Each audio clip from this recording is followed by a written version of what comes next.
Rayburn Watley sat and watched his wife Jolynn making a scene on the community hall dance floor. Everybody was watching her. For 6 years, he had been dreading the possibility that this night might come. Of course, it was a lot to ask. Jolynn was a beautiful, vibrant woman. For 6 years, their social life was restricted to things that they could do together or with their 2 boys. There were no parties, no social gatherings, and no intermingling with friends or acquaintances. To be honest, there were very few friends with whom to socialize. Rayburn Watley had several reasons for insisting on this strange arrangement. First of all, he was extremely jealous, and Jolynn was a magnet for sleazy guys. She was different from the girls back home in most ways. She knew how to groom herself and dress in the latest styles. She was educated and refined, but still fun and frisky. She was also a big flirt. That was where the problem came in. Why in the world would a jealous man marry a woman who enjoyed teasing and flirting with every man she meets? Rayburn kept a tight leash on his wife. Their son, Brian, had just turned 5, and Tyson was almost 4. Taking care of them and the household was pretty much a full-time job. Rayburn tried to make things easier by taking everybody out as often as he could. He constantly brings gifts home for his wife, trinkets, flowers, and sweets. He read in a magazine once that doing things like this would keep the little woman content. That was all that he wanted. The dance tonight was a company affair. Rayburn was employed by a small, family-owned construction firm. He worked hard and kept to himself so that there would be no problems. Yes, problems. That was the second reason for his peculiar insistence on not attending social functions. He was born and raised in Rockingham County, Virginia. It was in the far western part of the state, and if you went a half-mile further, you would be in West Virginia. He had 3 brothers and a sister and missed them dearly. His oldest brother, Thompson, was presently incarcerated. His sister, Nadine, and 2 younger brothers, Grayson and Fletcher, still lived in the area. He hadn't seen any of them in over 6 years since he was forced to leave, which brings us back around to that second reason. Thompson was in prison for beating a man so badly that he spent 2 months in the hospital. Rayburn was living and working 2 states away from home for the same reason. Thompson and Rayburn were both hot-headed and fought like banshees when they were aggravated. When the first punch was thrown, neither one of them felt any pain or anything that could be called mercy after that. The only way that they could be stopped was by restraining them physically. Nadine was the same way, but seemed to control it a little better. The 2 younger brothers were pretty ordinary.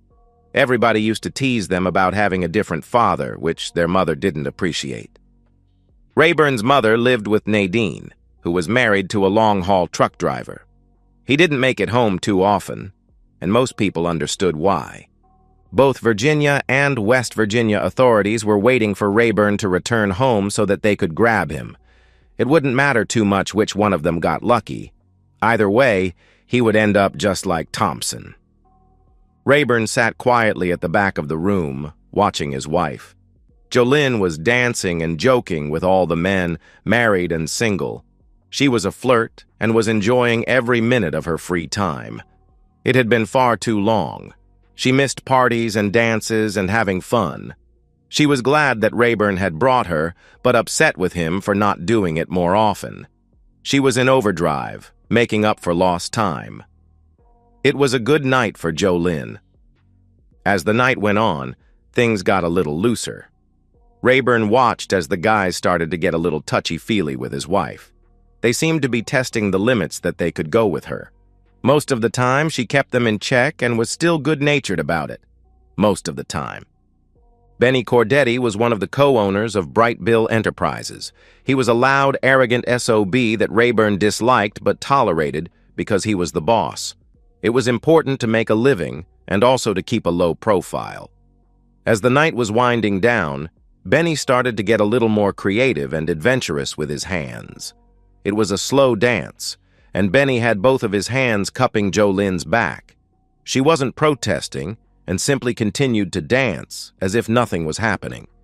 Rayburn was squeezing the empty long-neck bottle as hard as he could, but it just would not break. As Rayburn jumped up, he threw the bottle across the room directly toward his boss. Luckily, he hit Cordetti on the shoulder instead of Jolynn. The force was enough to cause the big man to drop to one knee and start cursing. Jolynn turned just in time to see her husband grab her partner and start forcing him across the room. He was getting into position to start wailing about the jerk who dared to paw his wife, but never made it. 3 guys grabbed Rayburn and pulled the 2 men apart. "What the hell are you doing, you idiot?" Cordetti was screaming as he got up off the floor. "You touch my wife again, you fat jerk, and I'll tear your head off." "We were just dancing. We were dancing all night. A lot of guys were dancing with her." "Yeah, but none of them were feeling up her back while they were doing it. I had no trouble letting people dance with her, but I will not let it go further than that. You crossed the line." "You are nuts, Rayburn. You are nuts and you're drunk. And just to top it off, you are fired also. Stop in tomorrow and get your last check. Throw this bum out." Jolynn was just standing there with her mouth open. She had never seen her husband like that. She had no idea what brought all this on. Her picture of him up to this point was that of a caring, loving husband. She had noticed that he got a little upset when she flirted, but never anything like this. Not in 6 years. Rayburn looked at his wife for some type of support, but saw none as he was escorted out. 10 minutes later, he was home. He paid the babysitter and plopped down on the sofa. He wasn't drunk, he knew better, and he rationed out the drinks over the night. He was sitting in the dark living room. The only light came from the kitchen. He knew that somebody had given his wife a ride home when he heard the car door slam. He didn't bother looking to see who it was. Was it Benny? "Well, thanks for making that a night to remember. I have never been so humiliated. Thanks a bunch, Rayburn." She tossed her wrap on the chair and noticed that she got no reply from her husband. "Did you hear me? Are you awake or are you so damn drunk you can't think straight?" "I am fine. I see you made it home all right." "No thanks to you," she answered. Rayburn didn't feel like arguing with her. He was sitting here because he didn't want to be in bed when she got home if she got home. "By the way, I got your job back for you. You go back tomorrow like normal." "What the hell did you do? Did you have intimacy with him so that he would give me my job back?" As soon as the words left his mouth, he regretted saying them, but it was too late. "No, damn it. I gave him a BJ so that he would give you your job back. I had intimacy with him because I wanted to," she answered. Jolynn was steaming mad as she slammed the bedroom door. Her words hurt him more than anything else had in his entire life. He could tell that she was furious, but she had no idea of the demon that she had let loose. Rayburn spent the night sleeping in his truck. After grabbing some breakfast, Rayburn waited in the company lot for the payroll office to open. Waiting was bad because it gave him time to think. He replayed the events of the previous night over and over. He always stopped when he got to Jolynn's confession or whatever it was. He watched as Benny Cordetti arrived in his black Cadillac. Hell, nobody drives them anymore. Finally, when he felt that everything should be up and running, he went in. The girl in payroll seemed hesitant to make out a check for him, but eventually did. He signed a few termination forms concerning medical crap and tax info before leaving. Rayburn breathed a sigh of relief as he walked out, but he was too late. "Hey, Rayburn, what the hell is going on?" In the daylight, Benny looked even bigger and pudgier. "Didn't you old lady tell you? Everything is okay. I unfired you." Rayburn waited as he walked towards him. Several of the workers stopped what they were doing and stared their way. "I am sorry about all the misunderstanding, Rayburn. I am sure that things will be fine from now on. We are all looking forward to you and your wife being at more of our parties." Benny Cordetti looked at Rayburn Watley with a big smirk on his face, and that was a mistake. Benny was a foot taller than Rayburn and had him by at least 60 pounds. None of that made a difference. The big man stood on his feet for longer than Rayburn had expected. Finally, Rayburn felt, or rather heard, a few ribs crack. That sent Benny to one knee. A steel-toed shoe quickly broke the kneecap that was in the front, dropping him to the ground.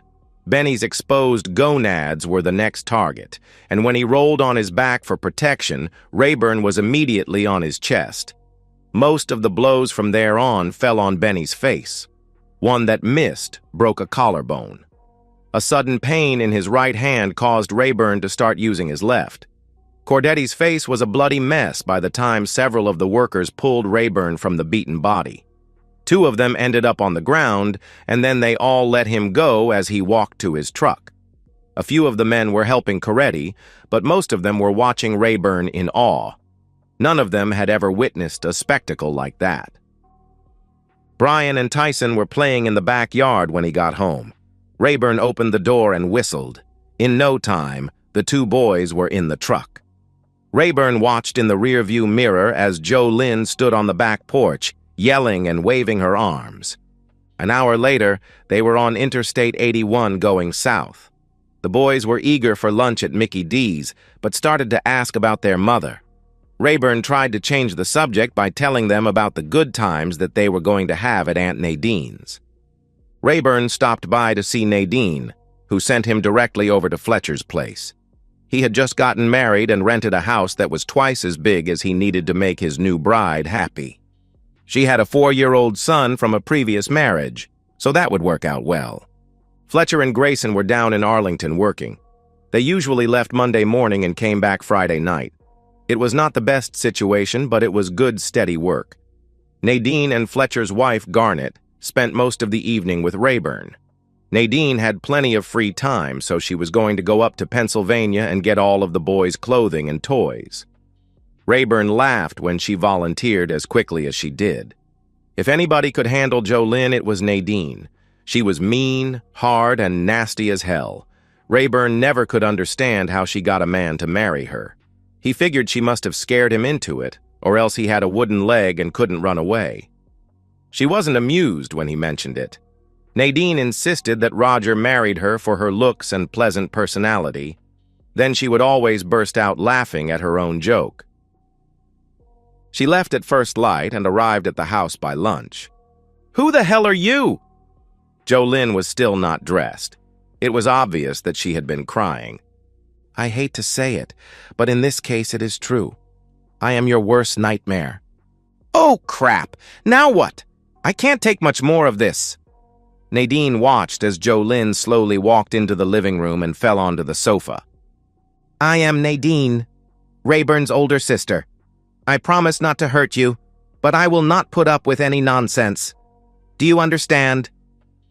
"No, I don't understand. You are in my house and you are not the boss of me. As long as you are in my house, I will do and say what the hell I like. I don't care if you like it or not." All of a sudden, Nadine knew why Rayburn had married this woman. She looked like a Barbie doll, but she had balls. What she couldn't understand was how come she and Rayburn hadn't beaten themselves to death over the last 6 years. If any woman had talked to Rayburn like that, he would have punched her clock, female or not. From the looks of things, Rayburn had never given this one an attitude adjustment. "Jolynn, do you have anything we can eat for lunch? I didn't get any breakfast today." "Yeah. Come on in the kitchen. I can rustle something up quick. Do you want coffee?" "I'd rather have a Coke if you got one." Neither woman talked for a few minutes. Nadine sat, and Jolynn served and then sat. "Where the hell is my husband?" Jolynn asked. "Why do you care?" "He is my husband and he has my kids." "Where are my kids?" Jolynn questioned. "With your husband. They are safe and having a good time." "Where, damn it? This is my house. Quit playing cutesy little word games with me." "They are home in Rockingham County." "Why?" Jolynn asked. "Because if he stayed, he would probably kill you." "Why the hell would he want to kill me?" Jolynn asked. "Because you cheated on him. That is something no Watley man will stand for. Hell, I can't figure out why you are here now." "Oh, crap. I knew I screwed up the minute I said that," Jolynn answered. "Do you want to explain that?" "Do you want another Coke?" Jolynn asked. "No, but I'll have some coffee now." Jolynn pours 2 cups of coffee. Nadine waved off the cream. When I came home from that damn party, I told Rayburn that his boss relented and that he still had his job. When Rayburn made some smart remark about me with his boss so that he could keep his job, I hit the ceiling. I was furious.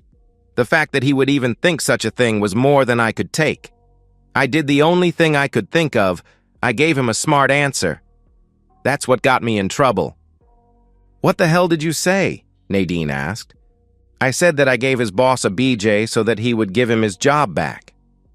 Nadine took a sip of the hot coffee. Wow, I am amazed that he didn't kill you right then and there. You must be a real blonde because that was the stupidest thing any woman ever said to Rayburn Watley. Really stupid. Jolynn didn't respond. What happened that caused Rayburn to get fired in the first place? Nadine asked. I was acting like a college co-ed at a frat party all night. I could tell that Rayburn was getting upset with me, but I was having so much fun I didn't want to stop. I was having one last dance with Rayburn's boss, Mr. Cordetti, when things finally got out of hand. Cordetti put both of his hands on my back. I was telling him to remove them right away, or I was going to kick him so hard he wouldn't walk for a week. I didn't want to make a scene. Well, I was too late. Before we knew it, Rayburn threw a beer bottle at Cordetti and hit him in the back of his shoulder. I think he was aiming for his head. Now that sounds like my brother, Nadine answered. One thing led to another, and in a fit of anger, Cordetti fired Rayburn on the spot. Rayburn stormed out before things cooled down. I talked to Mr. Cordetti for about 10 minutes, and he admitted it was a bad move on his part, and that Rayburn was justified in what he did. He said he could still keep his job, and he apologized to me. He also told me to apologize to Rayburn for him. I never got the chance. So you never had intimacy with this Cordetti guy? Nadine asked. Hell no! There is no way I would ever think about cheating on Rayburn. Why did you say that you did? Nadine questioned. Because I was angry. He just accused me of being a cheating woman. I won't take that stuff from anyone, including him. Before I knew it, my mouth was throwing out all that crap, and there was no way to take it back. The only person that got screwed that night was me. I did it to myself. Me and my big mouth. Jolynn collected the empty cups. She seemed to be crying, or at least her eyes had teared up. What are you going to do now? Nadine asked. I don't know. Do you have any suggestions? You seem to know a hell of a lot more about Rayburn than I do. Nadine asked, Did you know that he was wanted by the law in 2 states? Jolynn answered, What? No, I didn't know that. What the hell did he do? Damn, girl, that's a dumb question, Nadine replied. What did he do to Benny Cordetti yesterday morning? Oh, God. No, Jolynn said, her voice trembling. Cordetti isn't expected to get out of the hospital for at least 3 weeks. That is the Rayburn that we all love and adore, Nadine stated with a hint of sarcasm. Both women sat silently for a few moments. Jolynn broke the silence. He can't come back here, can he? Nope, Nadine replied bluntly. He can't stay there either, Jolynn asked. That's right, Nadine confirmed. Jolynn sighed heavily. What the hell are we going to do? Nadine raised an eyebrow. What do you mean, we? You are not one of Rayburn's favorite people right now. Oh, crap, Jolynn muttered. He doesn't know the truth. There is no way that he can know what really happened. Damn, I am screwed again. Look, Jolynn, Nadine said firmly. It has been very interesting meeting you. I enjoyed the lunch and the conversation, but right now I have to get the kids' stuff and get back on the road. Jolynn's voice turned pleading. Can I come with you? Hell no, Nadine shot back. Are you trying to get me killed? Can I have your phone number? Jolynn asked hopefully. Nadine nodded.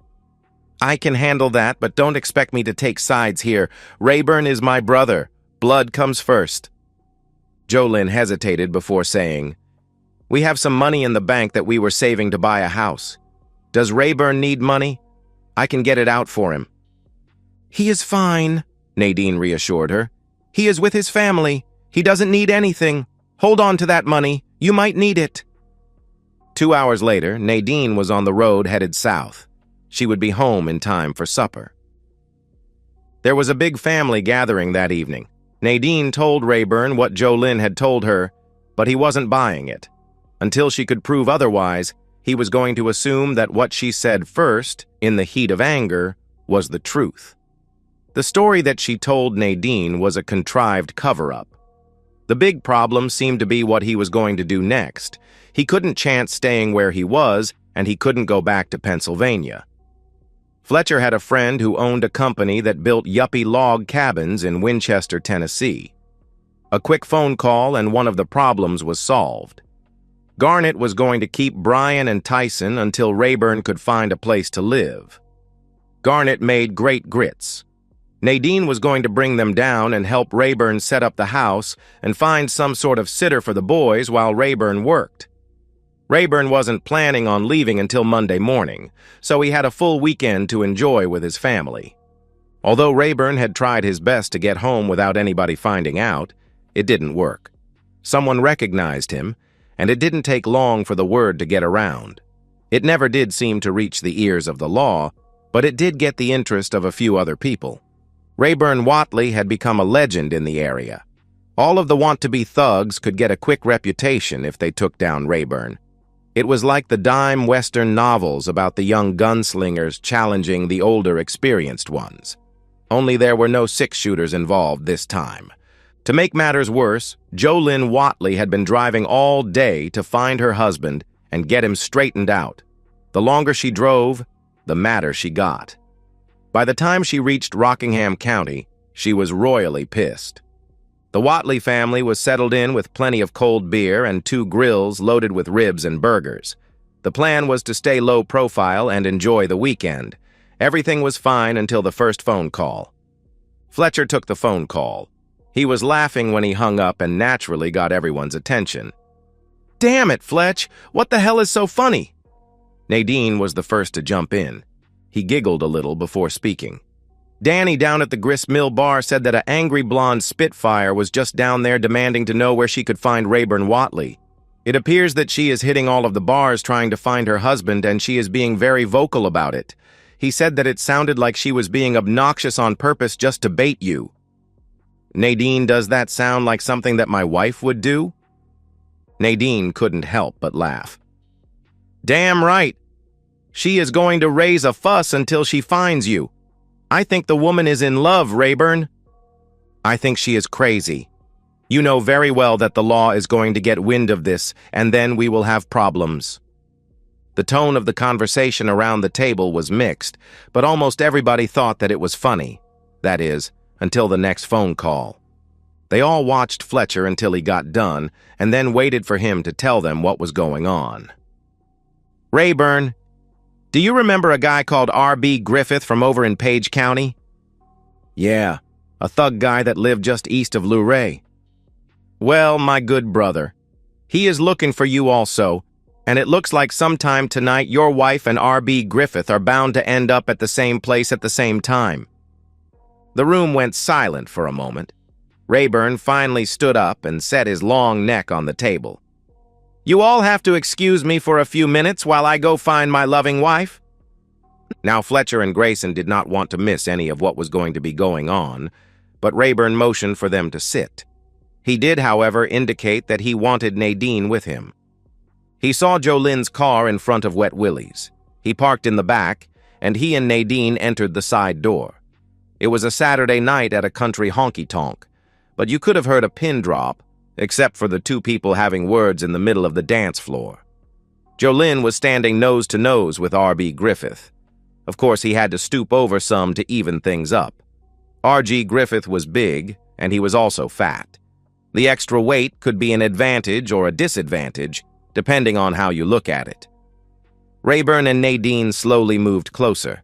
Everybody was transfixed on the couple, waiting for something to happen. "You lay one finger on my husband, you miserable jerk, and I will rip your balls off and feed them to my dog." Rayburn laughed to himself because they didn't even have a dog. "I'll tell you what, little lady, after I get done with the skinny runt you call a husband, I'll come back and show what a real man is like." It was like 2 kids in a schoolyard. They kept at it for over a minute. It was obvious that Jolynn was not the least bit afraid of the jerk, but it would have to end eventually. Rayburn inched a little closer, and Nadine stayed right with him. RB leaned closer to Jolynn and grinned as he whispered something to her. Big mistake. Jolynn gave him a headbutt that was just hard enough to cause him to turn his head, close his eyes, and pinch the bridge of his nose. It was not hard enough to hurt him, but it was annoying and embarrassing. Before opening his eyes, he reached out and grabbed for what he thought was Jolynn's blouse. A second later, he realized that he had a hold of Rayburn's shirt. The look of surprise on his face was immediately followed by a satisfied grin. The second headbutt was a lot harder than the first one. R.B. Griffith was on one knee, and the first real blow had not yet been struck. The grin was gone, and the blood was flowing. Nadine took Jolynn aside as Rayburn placed a steel-toed boot directly on R.B.'s left kneecap and then started the pounding. It was all over in less than a minute. Rayburn was not able to do much damage to R.B.'s ribs or torso because of all the body fat, but there were plenty of other areas to get his attention. He stopped pummeling his adversary only when somebody announced that the sheriff had just arrived. Rayburn went out the side door as the officers came in the front. The confusion in the room made things difficult for the law enforcement professionals, and he had no trouble getting away. Nadine took Jolynn home with her, but she took the long way. She had no idea what Rayburn's intentions were, but she didn't want to rush him. By the time they got to the house, Rayburn had gotten his stuff and was on the way to Tennessee. Jolynn was furious. Nadine thought the whole thing was funny as hell. It took Jolynn a couple of weeks to figure out that Rayburn was not coming back. A couple of weeks more, and she had a good idea where he was. One morning, she just disappeared. Nadine called Rayburn and let him know that she was on her way and in a bad mood. Jolynn had dropped the boys off at Fletcher and Garnett's place when she left. Rayburn and Grayson were trying to keep a low profile while they were staying in Winchester. They didn't become hermits or anything like that, but they did tone things down a bit. Nadine showed up a couple of days after she called. No one knew anything about Jolynn. While Rayburn and Grayson were working, Nadine visited all of the local clubs and honky-tonks to see if Jolynn had been around. It had been several weeks since she left. I found her. Nadine seemed quite pleased with herself. Do you want to let us in on it? Rayburn seemed more perturbed than pleased. She is staying at a trailer park near Belvedere with a biker named Osman. It appears that they have become quite attached. She is very open about the fact that she is here looking for you. She bops around a lot, but their favorite place is a bar called the Monkey Barn. Osman works at a muscle gym in downtown Winchester as a trainer. He considers himself to be a badass and a biker, although he is not affiliated. That's nice to know, but what am I supposed to do now? Brother, you are going to have to talk to her sometime. You might as well do it now. Grayson plopped 3 long necks down on the table. Rayburn, Grayson, and Nadine sat over to the side. The Monkey Barn wasn't that big, but it had a good crowd. They were not trying to hide, and it worked out for them. Jolynn showed up with a big guy that had to be Osman. He was big, and he was solid. No beer belly on this guy. She was all over him, which tended to make Rayburn angry. After 10 minutes, she finally noticed him, and her attention to Osman picked up. Now that she knew he was here, she was doing it to aggravate him. It worked. Jolynn stopped by the bar and grabbed 3 beers. Osman just stood across the room and watched as she walked over. Well, if it isn't my husband and his loving family, surprise finding you here. She placed a beer down in front of each of them. What do you want, Jolynn? Why do you insist on following me when you know that I don't want you? He asked. You know what the hell I want? I am your wife. I want us back together, you, me, and the kids. That is what I want. If that was true, then what the hell are you doing with that wannabe biker over there? He asked. He is not a wannabe. He is a real man. I needed a place to stay while I was looking for you, and he had a room available, she answered. I assume that you are also sharing his bed? Rayburn phased that as a question. "That's none of your damn business. If you were doing your job as a husband, none of this would be necessary." Nobody said anything for a few seconds. "How are my kids, Nadine? Is Garnet still taking care of them for me?" There was still no response in any fashion. Finally, she got angry and walked back to her new friend. Things quieted down for a while. They decided to finish their beers and leave. They saw everything they wanted to see. That was when everything turned to hell. As they got out of their chairs, Rayburn seemed to stumble. He was a bit groggy and was having a hard time walking or even standing. Nadine and Grayson hadn't noticed. He was still mobile, but not like his normal self. They never made it to the door. Osmond bumped into Rayburn as he walked by, and the next thing they knew, he was beating on him. Nadine and Grayson were totally confused. This had never happened before. Rayburn never fought back. Osmond beat him until he fell and then started kicking him. Finally, Nadine jumped into the fray to protect her brother. Nadine looked over and saw Jolynn smiling. Jolynn was actually laughing as she and Osmond scooted out the door. Grayson insisted that the hospital run a complete tox screen on his brother. There was no doubt that he had been drugged, and the police were immediately notified. The damages were pretty serious, and Rayburn spent 5 days in the hospital. The police never found Osmond or Jolynn. Rayburn and Nadine returned to West Virginia so that he could recover. For some reason, local law enforcement on both sides of the state line did not bother him. Exercise had never been a part of Rayburn's life. His zero body fat and sinewy body came naturally, augmented by hard work. Things had changed now. Nadine quickly learned that therapy and exercise were necessary for Rayburn's recovery, and she made sure that he got both. Luckily, there were no serious problems. After several months, he was back to normal, or even better. He was ready to return to Winchester when they got the call. "Grayson, what is going on, brother?" "Just a small bit of news that I thought that you might be interested in. It seems that Osmond and your wife left for Sturgis this morning. They are on his bike, so I figure it would take about 3 days." "Were they there in Winchester?" he asked. "No. After the problem at the monkey barn, they moved down to Chattanooga. That is why we couldn't find them. He was bragging to a few old friends here in town, and that is how I found out about their trip." "What the hell was he bragging about?" he asked. "The beatdown. He is claiming that he is the only guy that was ever able to take Rayburn Watley." "Well, that sucks. It gets worse. He is also claiming that he took your wife," Grayson replied. Nadine chimed in about that time. "I'll have the truck packed and ready in an hour. Rayburn, go drop the boys off at Garnet's and be back here in 10 minutes, no more. We got a long trip ahead of us." It took them exactly 24 hours to cover the 1,600 miles. Nadine was able to get a room in Deadwood. That was close enough to what they needed to do. You just can't compete with a crowd of 500,000 people. Most of the first day was spent sleeping and refueling their bodies. They had no idea where to start looking or how to go about it. Since most of the town was blocked off from all traffic except motorcycles, they ended up having to walk almost everywhere.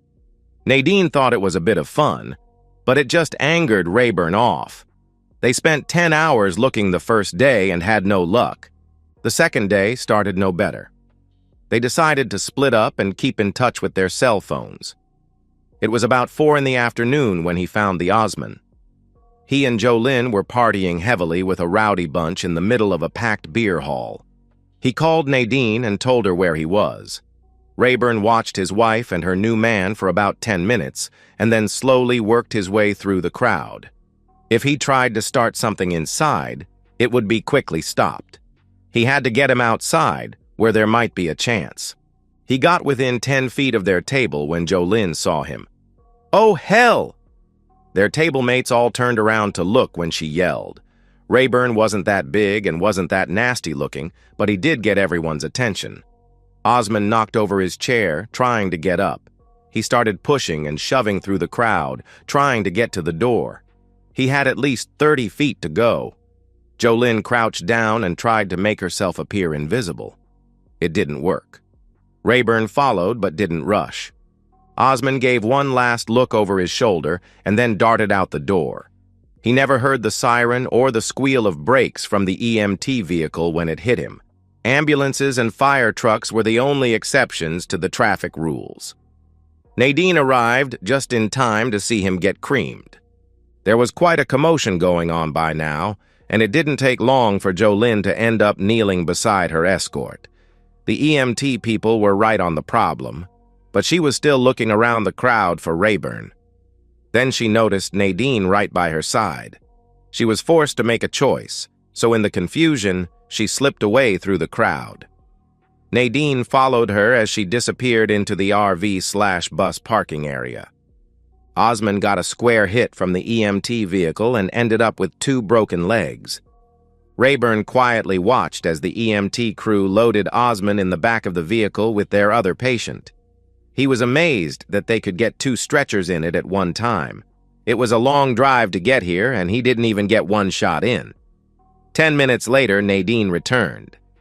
"Did you lose her?" he asked. "Nope," she answered.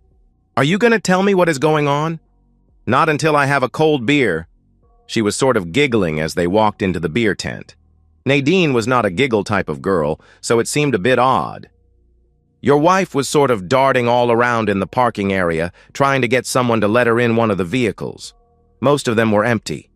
She finally found a couple of guys who must have agreed to let her hide in their bus. I waved at one of them and he came over with a grin on his face. However, it was not what he expected. My Spanish sucked, but I ended up giving him $800 if he agreed to take Jolynn with them when they left." Nadine finished half of the long neck in one swig. "Where were they going?" he asked. "Don't know. Didn't ask. But the logo on the side of the bus said Diablos de Juarez." We both sort of chuckled at that. "By the way, you owe me $800. When we got back, there was a big red Freightliner parked at the motel. Nadine had kept Roger updated on our location, but had not expected him to show up. I left Nadine and Roger to use the room, and I found the Deadwood Legends Steakhouse. I ordered a big ribeye but couldn't finish it. My sister and her husband were still in the room when I got back, so I made myself comfortable in the pickup and tried to catch a few winks. He didn't seem too afraid of her. The tapping on the truck window woke me from a light nap. I figured Nadine and Roger were done, but I was wrong. It was a 20-some-year-old girl dressed like a wannabe biker chick. "I'm not interested. Go to the truck stop about a quarter mile down the road." "I am not a hooker, damn it. I just need to ask you a question." I think I angered her off. "What?" "I see that you got Virginia plates on your truck.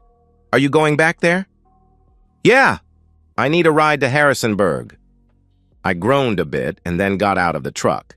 I gestured toward the motel dining room and started walking. She picked up her backpack and followed me. "Do you want some coffee?" I got a nod, but nothing more. When the waitress started to approach the table, she leaned over and whispered, "Could I get a burger also?" I added a large plate of fries to the order and then introduced myself. "My name is Rayburn. What's yours?" "Wanda.